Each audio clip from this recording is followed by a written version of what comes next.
Depositing money at Truist is a straightforward process that can be done in several ways. This guide will walk you through the steps to ensure your deposit is successful. Step 1. Choose your deposit method. Decide how you want to deposit your money. You can use an ATM, visit a branch, or use the mobile banking app for online deposits. Step 2. Prepare your funds. If you are depositing cash, ensure it is organized.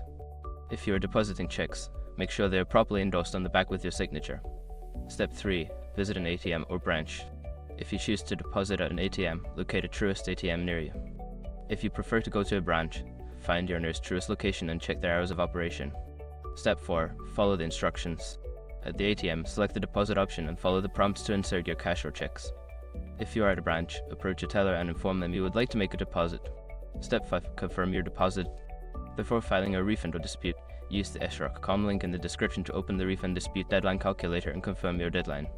By following these steps, you can easily deposit money into your Truist account.